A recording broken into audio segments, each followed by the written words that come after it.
Hai guys, sekarang kita berada di Rempayung.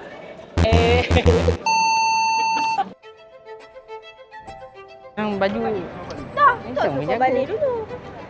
Sebelah je kan tukang kejam. video kan? Makanan meja kami hantar. Okay. Enjoy. Ada lagi tak? Jarang-jarang doh pakai ini.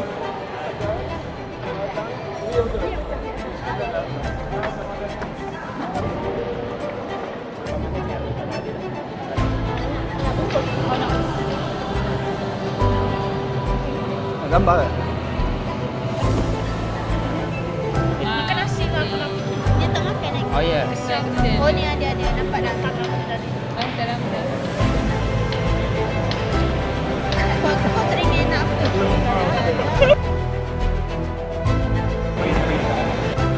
Hai guys, sekarang kita berada di Rempayung. Jom, tadi kita order apa Jom?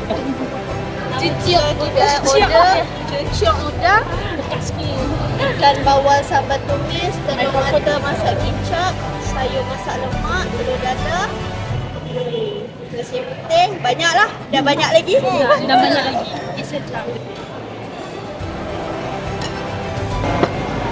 Ikan bawal sampai jenis kedai. Buat overtime. Telur mata masak kicap. Dia makan. Mukbang ke?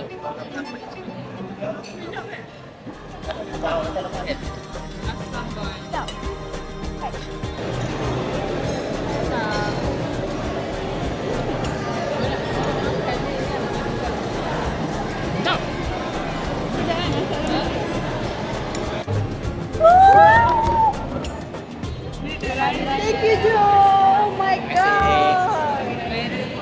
Wow. Ada. Ada. Thank you, Jo.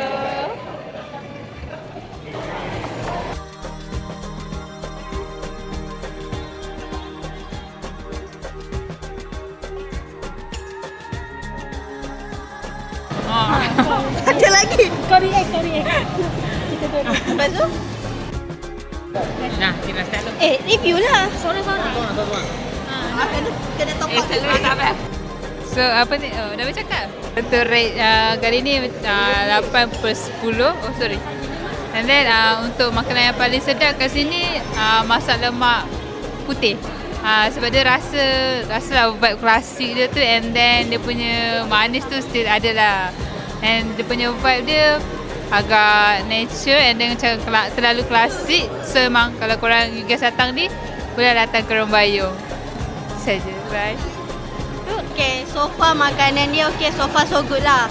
Tapi kalau rate tu 8/10 sebab makanan dia sedap so far, tapi bila sampai tu makan dia sejuk lah, makan dia tak panas. So lepas tu makanan dia ada like certain makanan manis lah. So mungkin untuk tekak orang Kelantan mungkin okay, tapi kalau kita orang macam manis sikit lah. Hai.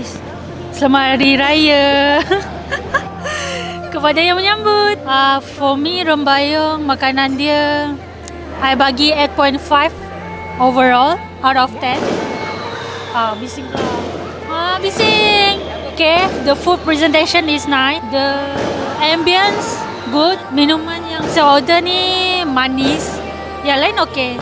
So jangan order selasih sebab manis sangat. Yang tu je kok, manis je lah yang manis. Selain tu sedap je. Hello, overall makanan semua okey lah 8/10. Cumanya makanan tu tak berapa panas. And then masak lemak dia the best lah. Kopi pun sedap. Okay. Boleh repeat. Okay, tu je. Bye. Dia punya vibe lah kot. Lepas tu layanan staff dia pun okey. Servis cepat. Tempat pun sejuk. Macam tu lah. So far semua makanan okey. Yang paling sedap yang sayur masak lemak tu. Tu the best lah. Sebab benda tu tak boleh dapat dekat tempat lain. Makanan dia kurang panas, tak panas. Yang paling best kat ni asalnya sebab vibe kot. So vibe macam ni, asalnya makanan yang biasa pun dia jadi macam sedap lah. Okay. So yang pasal manis tu Yalah, manis. Overall 8/10. Bye bye.